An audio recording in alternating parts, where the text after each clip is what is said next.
inquisitorial contra el don Agustín Beben, coronel del Regimiento de Dragones de México, en 1986. El otro título, en 1990, La Alejandría de Francisco Javier Alegre, una publicación de la UAM, y Guernica. Y tiene otra publicación de 2009 titulada Indígenas en la Inquisición Apostólica de Fray Juan de Zumárraga. Es un análisis de 1536 a 1543, publicado también por la UAM. Y bueno, el día de hoy, su ponencia,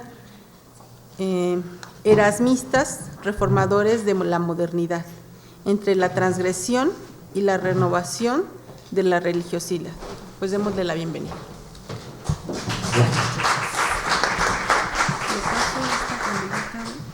Pero yo creo que nos recordemos para que podamos manipular eso.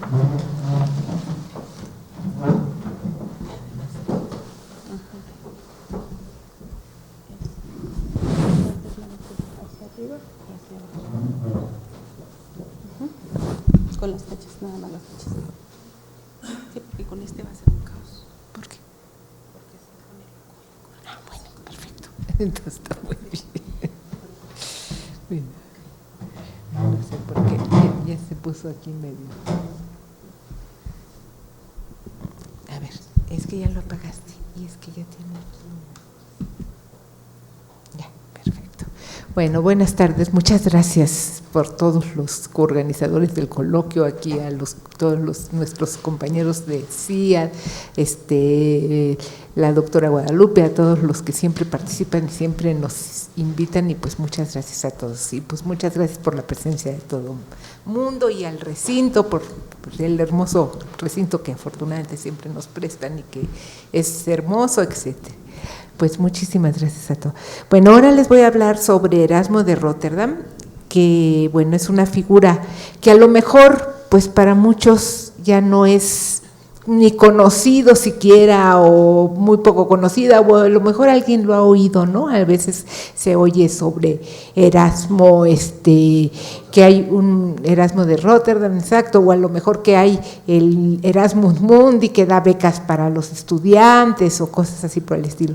Y bueno, y a pesar de ser ya un nombre que pues casi no lo conocemos en nuestros tiempos, ¿no? A lo mejor los holandeses, porque pues obviamente era holandés y demás, pues fue un hombre muy conocido en su tiempo y también como que atacado y finalmente pues vilipendiado. ¿Por qué? ¿Por qué tiene esta trayectoria Erasmo de que al principio, bueno, fue un hombre que logra mucha fama, que es un erudito, que alcanza un gran saber, que además era pues que hace una serie de sátiras, era un hombre que tenía una capacidad satírica interesante y muy impresionante, ¿no? Y entonces además como describe mucho la época y las personas y se burla de todo el mundo, entonces bueno, tiene un impacto grande, ¿no? Pero finalmente su pensamiento es un pensamiento que está en las modificaciones que impactan tanto todo el movimiento de reforma como el movimiento de contrarreforma de la Iglesia Católica, o sea, el movimiento de reforma de Martín Lutero y el movimiento de contrarreforma que ya hace la Iglesia Católica ya a mediados del siglo XVI. Entonces, bueno, es pues un personaje que finalmente es una figura pues que para mí siempre ha sido muy interesante y que tiene una influencia muy importante, ¿no? Entonces, bueno, fue primero un transgresor de la normatividad y más que nada de las altas jerarquías eclesiásticas y un crítico sobre las jerarquías eclesiásticas, y después como esa misma iglesia lo critica, pero no solamente esa misma iglesia, sino incluso la iglesia a la que finalmente se forma a partir de un poco de la influencia de estas ideas, que serían los reformadores con Martín Lutero, los luteranos, ¿no? Entonces, bueno, finalmente en esta ponencia me guían tres preguntas. ¿Por qué el pensamiento de Erasmo transgredía la estructura católica, tanto la estructura católica como la protestante? ¿Por qué a partir de 1525 fue duramente criticado y sus seguidores perseguidos y estigmatizados. Sus obras incluyeron en el índice de libros prohibidos que publicó el Vaticano en 1555. ¿Por qué permanece pues hasta nuestros tiempos, finalmente? Bueno, Erasmo nace hacia mediados del siglo XV, en 1446, y murió a los 70 años, en 1536. Su época fue la del Renacimiento, la de los descubrimientos, la que integró un mundo en una primera globalización, un momento de la historia de la humanidad que transformó las concepciones del mundo, las relaciones sociales, las de poder, las ideas y los valores que existían. Bueno, un poco para hablar los antecedentes de por qué se da todo este renacimiento y cómo surge y por qué surgen todas esta idea y cuestionamiento de los valores. La verdad es que sí vemos sus antecedentes en el siglo XIV, entonces pues sí me remonté un poco a las circunstancias que promovieron todos estos cambios y que van a hacer que exista pues todo el renacimiento y que van a hacer que florezcan pues nuevas ideas. Entonces, bueno, por eso retomo un poco el siglo XIV, ¿no?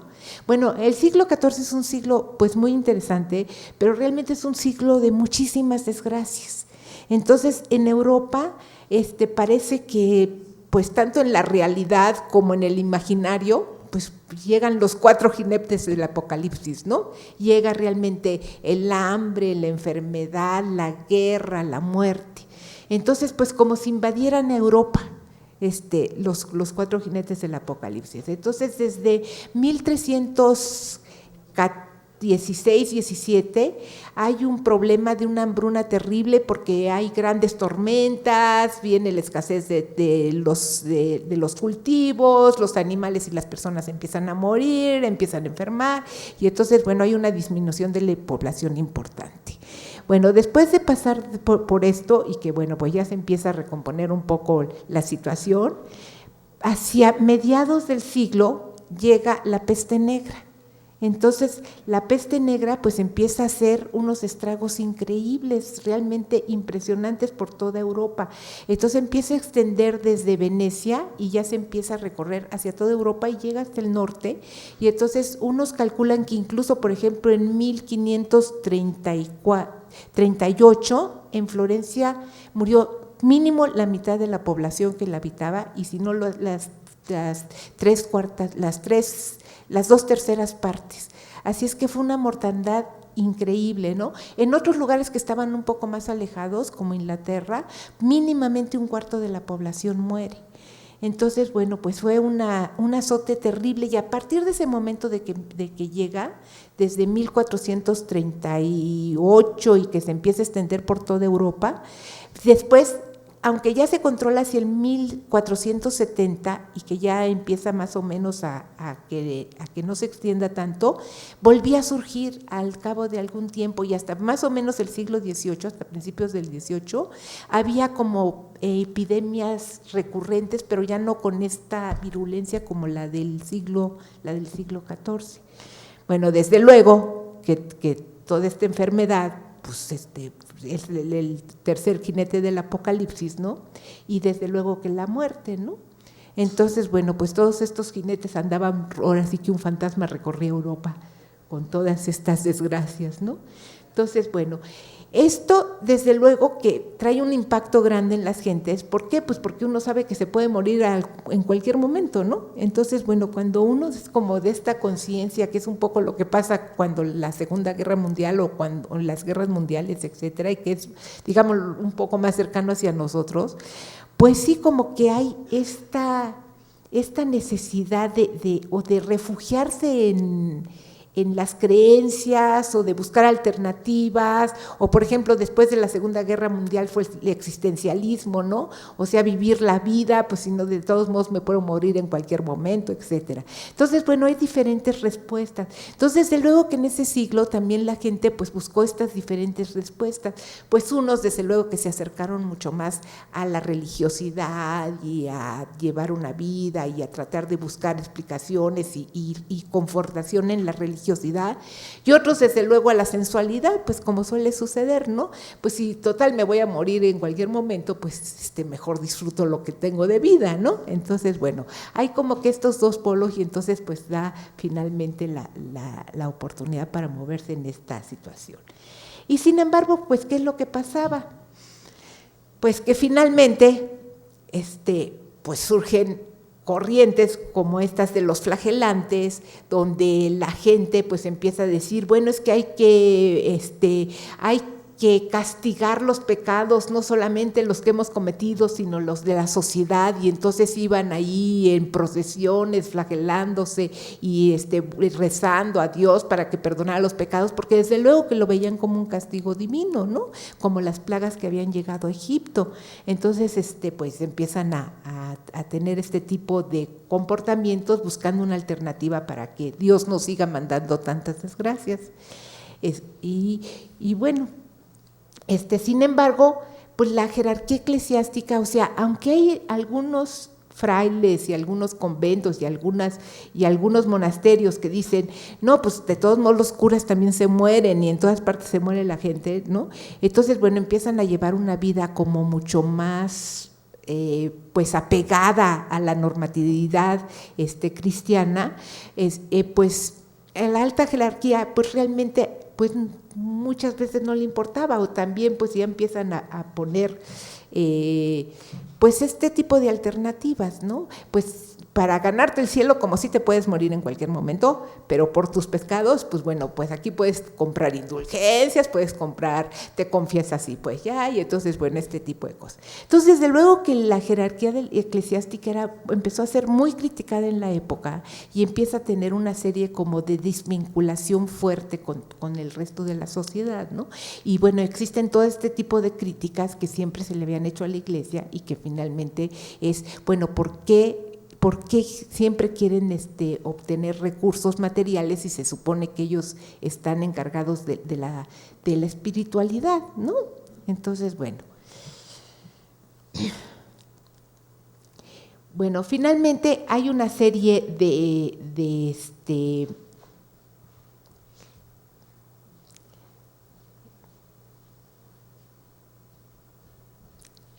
bueno, aquí hay una, es que aquí ya me pasé hasta el cisma. Bueno, de todos modos, en esta época se empiezan a desarrollar en Italia, pues las ciudades-estado, y en Florencia desde el siglo XII hay como una pelea con los señores feudales que son los comerciantes y demás, y finalmente ellos los comerciantes logran tener el poder para pues decidir sobre la ciudad. Entonces ellos son los que tienen las murallas, ellos son los que mantienen la ciudad, que esté en condiciones para el comercio, etcétera. Entonces, pues estas ciudades-estados del norte de Italia empiezan a tener como que un proceso en el camino de la independencia de los señores feudales. Pero en Inglaterra y en Francia, lo que va a pasar es un proceso de centralización. Digamos que el monarca empieza a centralizar el poder y entonces el rey es el que finalmente va como que haciendo que los señores feudales se integren, ¿no? Y bueno, finalmente todavía en España existen una serie de reinos que hasta que llegan los reyes católicos finalmente lo logran integrar. Muchas gracias. Entonces, como estamos ahorita en el siglo XIV, bueno, hay finalmente también una lucha por esta centralización y también hay la Guerra de los 100 años en Inglaterra. Y esta Guerra de los 100 años, que es finalmente por Aquitania, pues llega una devastación también grande con la Guerra de estos 100 años que dura desde 1343 hasta 1453, casi 100 años, desde 1348, desde 1348 hasta 1453 más o menos. A lo mejor me equivoco un poco. Bueno, entonces aquí están todo este proceso que está con las guerras y finalmente Inglaterra es vencida y entonces ya logra consolidar este centralismo, ya logra sus dominios Francia, Juana de Arco es el que vence finalmente a los franceses, aunque los ingleses al principio parecía que iban a ganar la guerra y ya finalmente ya las últimas derrotas pues ya se salen los ingleses allá. Y entonces bueno, en esta misma estructura de ver quién tiene más poder, finalmente hacia finales del siglo XIV y principios del XV, entonces ya también el Papa, que era Felipe el Hechizado, convence al Papa de que ponga su sede en Aviñón, y entonces deja Roma y pone su sede en Aviñón. Y entonces, bueno, desde 1376 hasta 1417 que decide regresar el Papa Gregorio IX a Roma. Entonces, mientras va a haber 7 papas en Aviñón que gobiernan a la Iglesia, y entonces, pues mientras ellos están gobernando ahí a la Iglesia, pues como que se burocratizan más, son mejores administradores, empiezan a tener mayores lujos y finalmente como que pierden su arraigo un tanto con la gente de Roma que siempre fue la que los sostuvo y demás.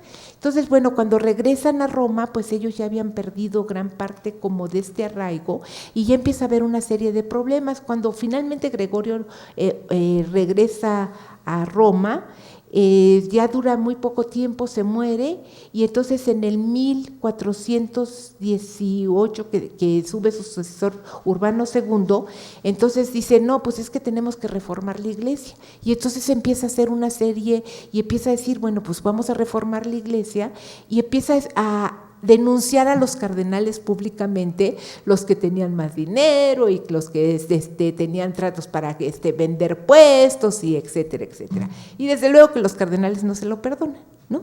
Y entonces, bueno, pues hacen todo lo posible porque en unos meses de abril a que llega a agosto, hacen todo lo posible para desconocer a Urbano II, y entonces lo que hacen es que es lo que se llama el Gran Cisma, se divide otra vez la Iglesia en dos, y entonces un papa se regresa a Aviñón, otro papa se queda en Roma, que era Urbano, y el otro Clemente VII, y entonces, bueno, pues según los intereses, pues Francia va a apoyar al que está en Aviñón, los ingleses, pues para no reconocer al que tiene Francia, digamos, pues obviamente apoya al que está en Roma, los italianos al principio apoyan al que está en Roma, pero después se van con el que está en Francia, y el Sacro Imperio Romano Germánico, que el emperador Germano, entonces pues también dice, pues a mí me interesa más tener las paces con Italia, porque él sí nunca se opone a los señores feudales, siempre los reconoció, y entonces esas son las famosísimas dumas que siempre actúan como un parlamento que funcionan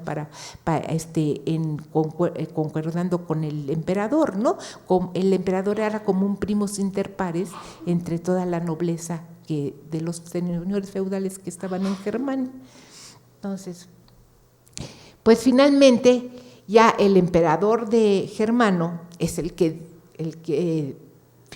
dice Segismundo II, es el que reúne otra vez a los dos papas, y entonces les dice pues que se tiene que regresar alguno y que tienen que solucionar el Gran Cisma. Entonces el que ya les pone pues como los límites, y finalmente queda un papa que había nacido en Colonia y que es Martín V, y entonces se compromete a 3 cosas: a que iba a reformar a la Iglesia, a que iba a acabar el cisma, y que bueno, se iban a arreglar todos los problemas entre los jerarcas de la Iglesia. Entonces, pues efectivamente se acabó el cisma, regresan a Roma, pero la reforma pues nunca la inició, porque pues no estaban muchos interesados en esta reforma. Pero eso es a diferencia de otras muchas gentes que sí estaban interesados en que la Iglesia se reformara, ¿no? Entonces, por ejemplo, la figura del Papa, desde luego, que quedó muy devaluada. Todas estas… es que me estoy regresando. Bueno, finalmente empiezan a surgir una serie de propuestas, como fue un Masignio de Padua, que él definitivamente dice que no, que el Estado es el que tiene el poder sobre la sociedad, que si la Iglesia tiene nada más el poder temporal, que por qué va a tener un poder por encima de los reyes y de los gobiernos de Estado, de los gobiernos monárquicos. Entonces, bueno, pues obviamente pues estas ideas pues fueron condenadas por la Iglesia porque pues pues no se ajustaban a cómo existían las cosas, ¿no? De que el poder del Roma tenía que estar por encima de los emperadores o de los reyes, del emperador o de los reyes. Entonces, desde luego que Marsilio fue excomulgado, su obra condenada, pero pues empieza este tipo de pensamiento que se empieza a desarrollar por Europa. Después están pues un hereje inglés que es muy interesante que se llamó John Wycliffe, que finalmente Wycliffe sostuvo que las reclamaciones de los papas sobre el poder temporal no tenían fundamento en las Sagradas Escrituras, que los cristianos deberían de leer la Biblia y para que conocieran realmente qué es lo que dicen las Escrituras, porque acuérdense que antes las Sagradas Escrituras en ese momento nada más la podían leer pues los eclesiásticos y era como pues un tabú y todavía hasta el siglo XVIII seguían prohibidas para que cualquier gente lo pudiera leer. Solamente los iniciados como eclesiásticos podían leerla. Entonces aquí está Wycliffe. Bueno, los hombres mueren, pero las ideas no. Las ideas de Wycliffe alcanzaron gran popularidad en el siglo XV. En Bohemia fueron difundidas por John Hughes, que era rector de la Universidad de Praga y que fue quemado vivo por hacerlo. Todas las ideas fueron antecedentes de los movimientos de reforma ya del XVI. Entonces aquí está. Aumentó el poder económico y político de los comerciantes. Bueno, aquí está el mapa de cómo estaba Italia y cómo había diferentes reinos. Esta parte del sur de Italia, la parte del reino de Nápoles, era la que pertenecía a España. Y en cambio, acá en el norte de Italia es donde está Florencia, Venecia, Génova. Acá están los estados papales, ¿sí? Entonces, como ven, bueno, pues es otra geografía y entonces más o menos hay que tenerla clara.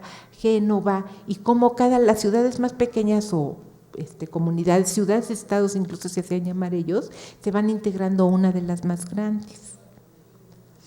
Bueno, aquí en estas ciudades del norte de Italia surgió una nueva clase social donde viejos y nuevos nobles establecieron lazos de sangre, de intereses económicos y conexiones sociales que fijaron estrechas alianzas para defender y expandir sus derechos civiles, libertad y laicidad de poder y pensamiento. O sea, estos comerciantes son los que empiezan a promover todas estas ideas. Hay que tener libertad de pensamiento, derechos civiles, el poder tiene que ser laico, no tiene que ser religioso. Esta es la ciudad de Florida. Bueno, aquí está lo de Inglaterra. Aquí tenemos a los diferentes reyes. Ya al principio del siglo, ya en el siglo XV, bueno, tenemos a Isabel la católica y a Fernando el católico, que unen los dos reinos, convencen a los otros reyes para que se unan a cada uno de los reinos y finalmente logran la unificación de España, excepto Portugal. Y entonces, bueno, ya con la conquista de Granada y finalmente tomar el último reducto moro que quedaba en España, pues ya logran unificar la península. Aquí está Enrique VIII, que es ya de principios del XVI, pues que ya tiene Inglaterra y que también, bueno, empiezan realmente a tratar de que el Papa no tenga influencia y a romper un tanto con la influencia del Papa. Y entonces, pues llega la Iglesia Anglicana.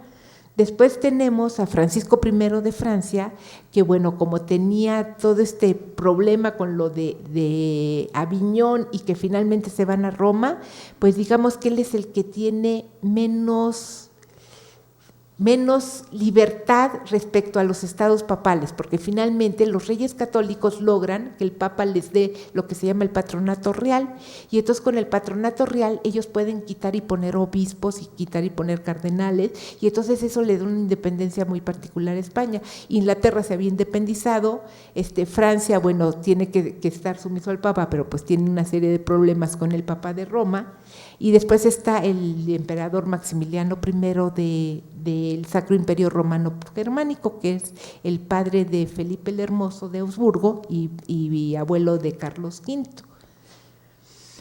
Bueno, ya y digamos los antecedentes del Renacimiento, que también empiezan con Petrarca, que Petrarca es el primero que empieza con esta idea de que hay una edad que hizo que se perdiera el conocimiento, que ese era el conocimiento que habían logrado los griegos y romanos, y que había que rescatarlo y recuperarlo, y que este rescate de la antigüedad clásica es lo que se le llama Renacimiento. Y entonces él es el primero que dice, bueno, esa fue una edad oscura porque llegaron los bárbaros, invadieron Europa, y por eso se hizo el oscurantismo, pero nosotros como somos los verdaderos herederos de los romanos, vamos a hacer que renazca toda la cultura grecorromana, ¿no?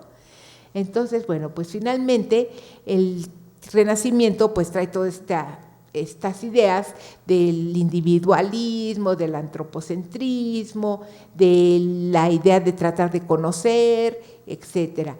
Y bueno, y Leonardo Bruni, que también vive hacia finales más o menos contemporáneo, bueno, a finales del siglo XIV y hasta mediados del siglo XV, es el primero que utiliza también la idea del humanismo, y entonces los humanistas son exactamente esos que se dedican a conocer bien el latín, porque para poder rescatar a los antiguos clásicos, pues había que conocer el latín clásico, que ya pues como ya se había vulgarizado con el italiano y eran las lenguas vernáculas, entonces había que regresar al conocer el griego, el latín, etcétera. Y entonces estos van a ser los famosos humanistas. Entonces, bueno, pues todo el mundo conocemos pues estas imágenes del Renacimiento, que realmente son hermosísimas, de Leonardo da Vinci, etcétera, otra vez el antropocentrismo, el ser humano. Este es Leonardo Bruni, el primer, digamos, el que propone esta idea del humanismo.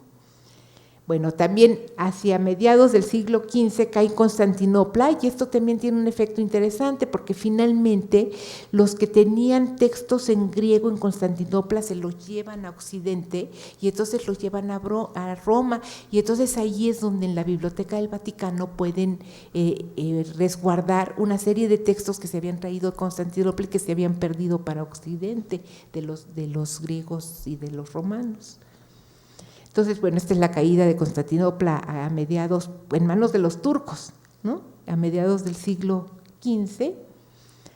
Y bueno, finalmente, también en mediados del siglo XV, el Papa Nicolás V es el que diseña que debe haber una gran biblioteca que pueda resguardar todos estos textos clásicos y que pueda resguardar todos estos volúmenes, y ya hasta Sixto IV, que ya está hacia finales del siglo XV, es el que construyó esta biblioteca.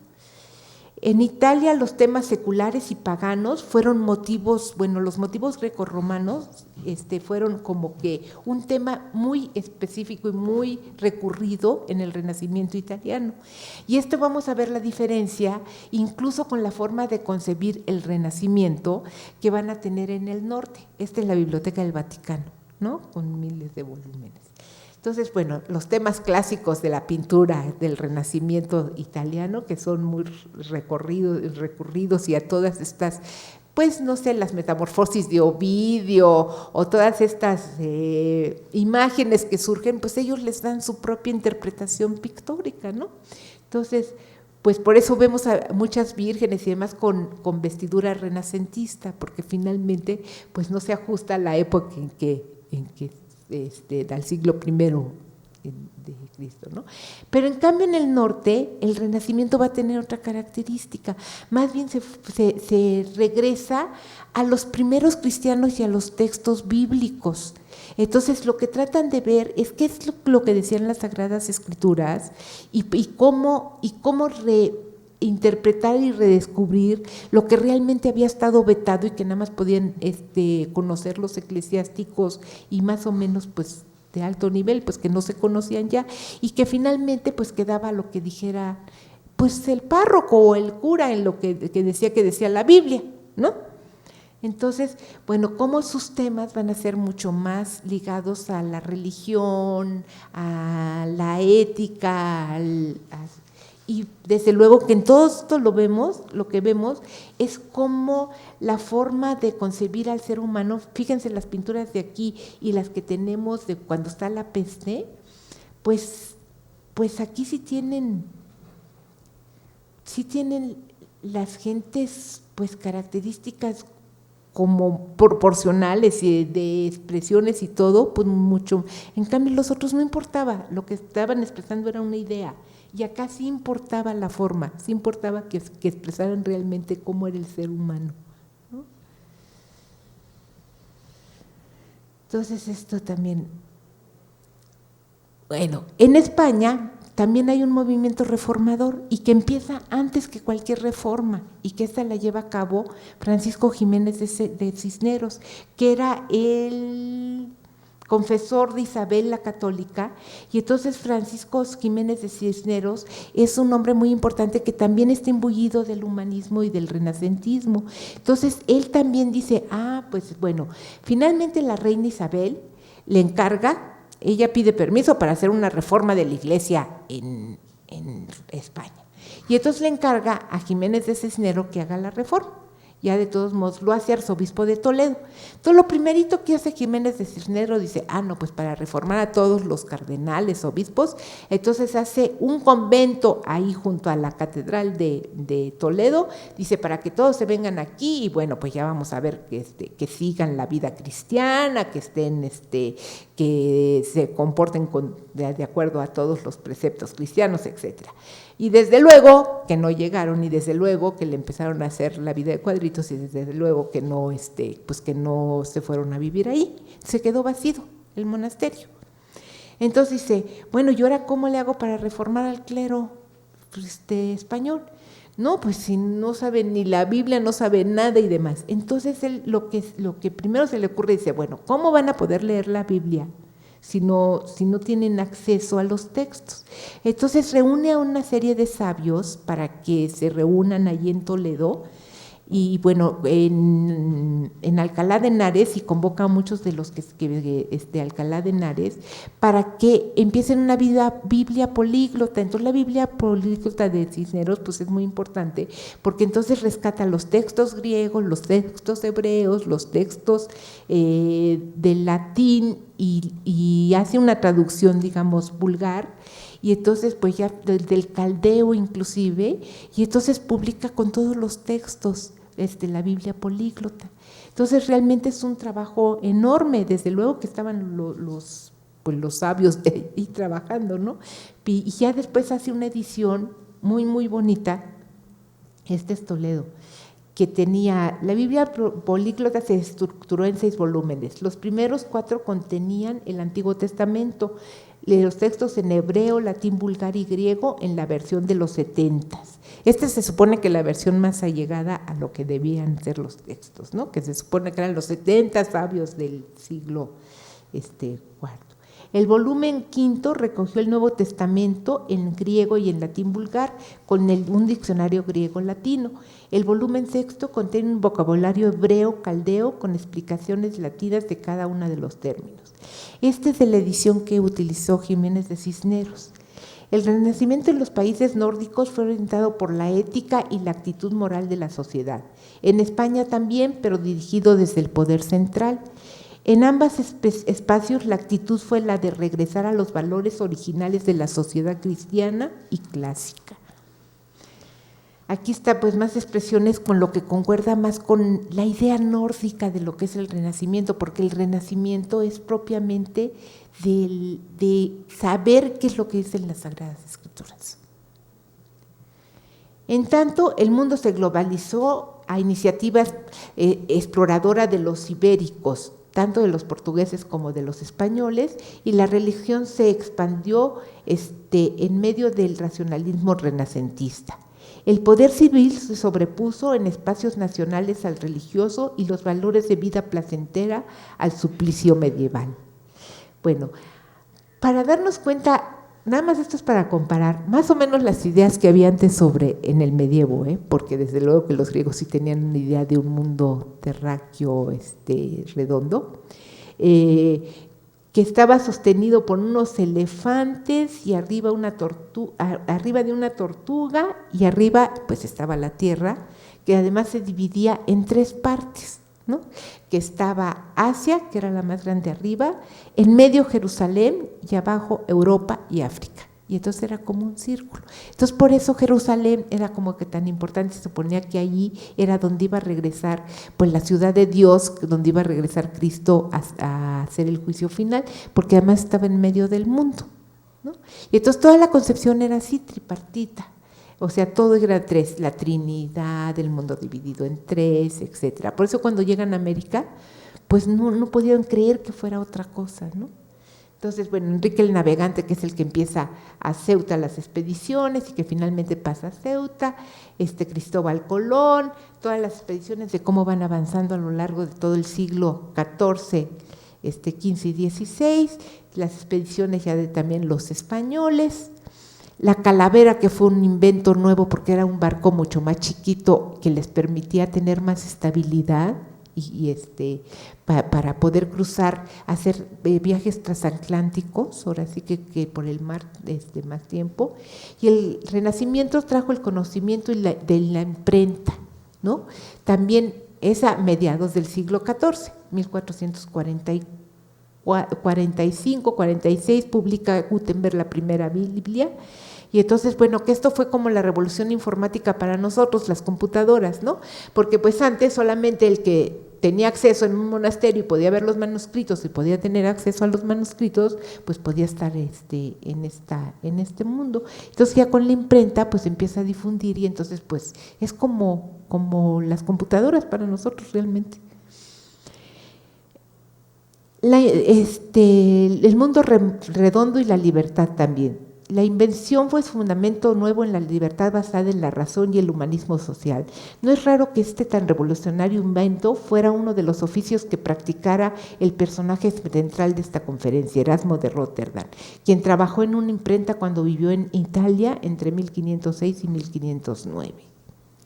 Entonces, como ven, pues es Erasmo y siempre en sus obras va a tener un interés muy particular para que salgan con impresiones muy bonitas. O sea, realmente es muy cuidadoso en las impresiones. Entonces, bueno, Desiderio Erasmo fue hijo de un sacerdote de Gouda llamado Gerardo, que es lo único que ha quedado porque él está bautizado como Gerardo, hijo de Gerardo, ¿no? Y una sirviente. Estudió gramática latina en temprana edad. Su padre después lo envió a la escuela de Deventer a realizar estudios de artes liberales con los hermanos de la vida común. Estos hermanos de la vida común son realmente los que empiezan a tratar de difundir esta idea de que el cristianismo se vive, ¿no? Y se vive practicando el ejemplo de Cristo. No se vive rezando, ni flagelándose, ni confesándose, ni nada más, sino que se vive siguiendo el ejemplo de Cristo. Y esto es algo que siempre va a sostener Erasmo y que durante toda su vida no solamente lo sostiene, siempre lo practicó, ¿no? Entonces, bueno, después ya entra al monasterio agustino de Maús de Stein y ahí incluso recibe la orden sacerdotal y bueno, estos también pertenecían como que a esta corriente de la devotio moderna. Y después, bueno, ya se va pide permiso para irse con el obispo de Cambrai, Enrique de Vergennes, y entonces él es el que ve sus capacidades y lo manda a estudiar a la Universidad de París. Ahí empieza a estudiar teología, filosofía, teología, etcétera. Y entonces, bueno, esta es una imagen de lo que era la devotio moderna, ¿no? La relación con Cristo siempre.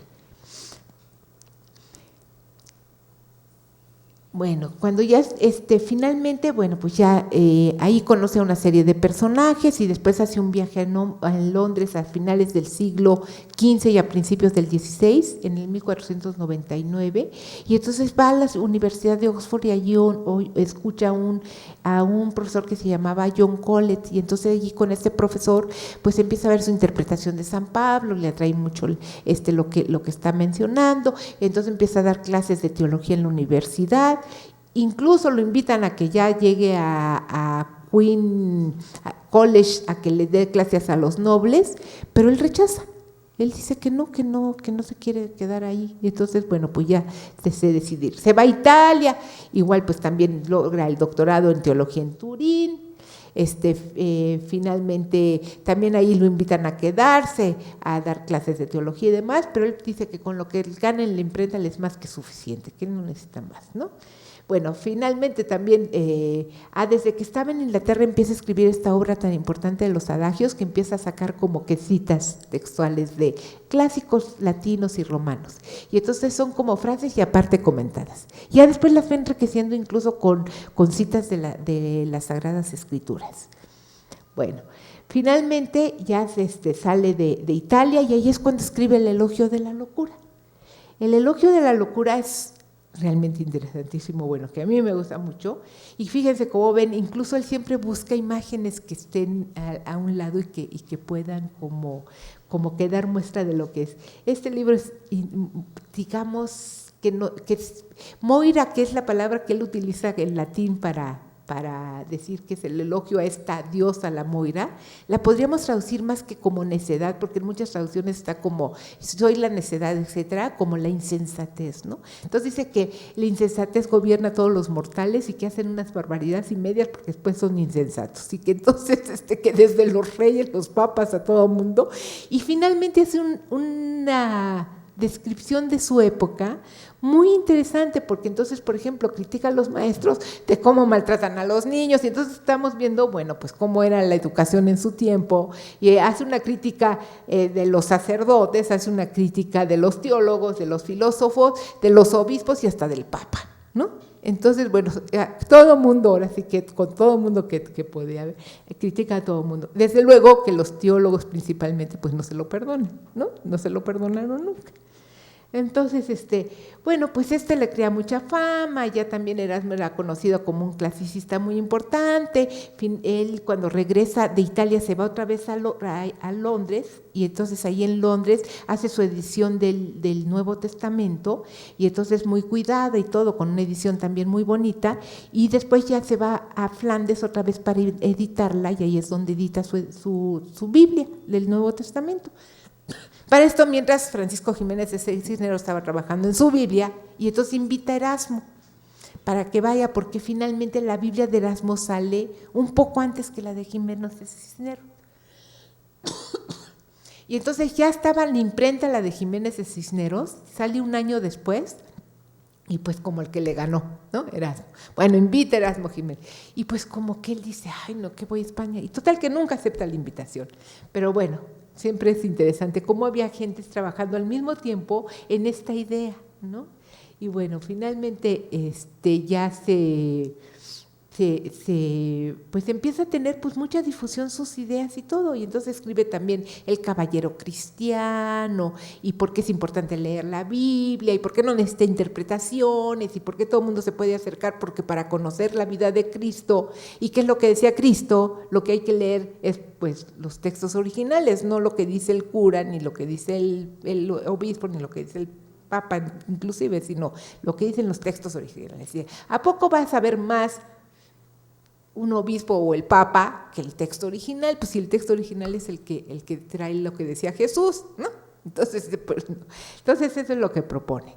Entonces, bueno, Lutero retoma todas estas ideas. Entonces, bueno, pues cuando retoma todas estas ideas, entonces él empieza a manejar, digamos que Lutero era un erasmista. También Agustino, bueno, también había estado en un monasterio agustino. Entonces, pues como finalmente tienen muchas coincidencias y empieza a tener mucha correspondencia con él, y al principio en términos muy afables y demás, y bueno, pues tienen coincidencias. Pero finalmente, pues Lutero decide seguir todas, con el apoyo pues de toda esta nobleza, de todos los señores feudales de Alemania, pues que no les convenía seguir dando diezmos a Roma y demás. Bueno, con todo ese apoyo es como logran la ruptura con la Iglesia Católica. Desde luego que la Iglesia Católica lo estaba persiguiendo para pues quemarlo casi, etcétera. Bueno, pero finalmente entonces hace todo el movimiento de reforma y con muchas de estas ideas de Erasmo, ¿no? De llevar una vida cristiana, de vivir como Cristo, de leer las Escrituras. Incluso la influencia de Erasmo lo hace traducir la Biblia al alemán, que es la que empieza como a aglutinar lo que es el alemán ya difundido más y empieza pues a diseminarse también de esta manera. Pero hay algunos puntos en los que no coinciden, principalmente en el del libre albedrío. Bueno, finalmente, como las cosas iban creciendo de tono y las cosas iban separando entre Lutero y la Iglesia Católica, ambos dos le piden que se decida por uno de los dos. La Iglesia le pide que tiene que diga que si está apoyando a Lutero o que si él sigue en la Iglesia Católica. Él dice, no, si yo no tengo, bueno, yo nunca he cuestionado nada a la Iglesia, yo cuestiono a los ministros, a los representantes, pero no a la Iglesia, o sea, ni las creencias, ni nada. Y entonces, y bueno, y Lutero sí empieza a cuestionar de que existe un libre albedrío, sino que solamente a través de la gracia. Entonces, bueno, ahí digamos que es la única diferencia que tiene y entonces, bueno, le piden que escriba contra Lutero y él finalmente nunca se quiso involucrar así en contra de Lutero. Y Lutero también le decía que no, que se tenía que romper con la Iglesia Católica y que tenía que sumarse con él y tampoco nunca quiso, ¿no? Porque él finalmente era un hombre, pues, lo que creyera en la libertad, pues, y la libertad de pensamiento y la libertad de todo. Y entonces, bueno, pues después del 25, que es cuando además él publica del libro Albedrío, ya Lutero publica de Servio Arbitrio, pues, y entonces pues ya finalmente es un rompimiento y el tono iba creciendo porque realmente Erasmo lo trata de convencer de que estaba equivocado. Incluso cuando empieza el libre arbitrio le dice, mira, en las Escrituras hay cosas que nos puede decir que sí existe y otras que pueden sostener tu posición. Dice, pero bueno, finalmente pues el hombre tiene que tener decisión para saber que si va a elegir el bien o el mal. Esa era la posición de Erasmo, ¿no? Y entonces Lutero decía, no, pero si no es por la gracia, y también basado en las Escrituras, ¿no? Dice, no hay posibilidad, ¿no? Entonces, bueno, por eso era la discusión. Y entonces, bueno, finalmente, el no tomar partido propició intentos de desprestigio, pero su ancianidad le defendió del prestigio acumulado como sabio. La última obra del pensador, titulada Preparación para la muerte, asegura haber llevado una vida íntegra, proba, honesta, es la única condición para alcanzar una muerte feliz. Bueno, Erasmo, aunque sus ideas se difundieron por casi toda Europa, y finalmente empezaron a ser considerados y hasta perseguidos los erasmistas, bueno, pues ya él vivió ya con gota, con el reumatismo. Erasmo es un símbolo porque fue prestigio y verdad, porque fue libertad de pensamiento y crítica, porque no admitió condicionamiento partidario a su autodeterminación. Vivió la transgresión a su prestigio por el interés de las partes a tener en sus filas. Su posición fue ejemplo de libertad ante las presiones de poder. Hasta la fecha, este valor es la base del mundo de Occidente, ¿no? Entonces, bueno, y ahora más para concluir, porque ya aquí se acababa toda la plática. Bueno, en México hubo algunos erasmistas y finalmente también en España, por ejemplo, el inquisidor general Manrique fue erasmista y hubo muchos erasmistas más en España. Zumárraga aquí en México fue erasmista, otros franciscanos en México fueron erasmistas como Fray Alonso Cabello. Y bueno, finalmente se prohibió la doctrina cristiana breve que hizo Zumárraga, se prohibieron todo lo que recordaba erasmismo, se persiguió el Fray Alonso Cabello, etcétera, ¿no? O sea, el erasmismo finalmente quedó por la Iglesia prohibido. Entonces, pero siempre. Bueno, pues vamos a iniciar.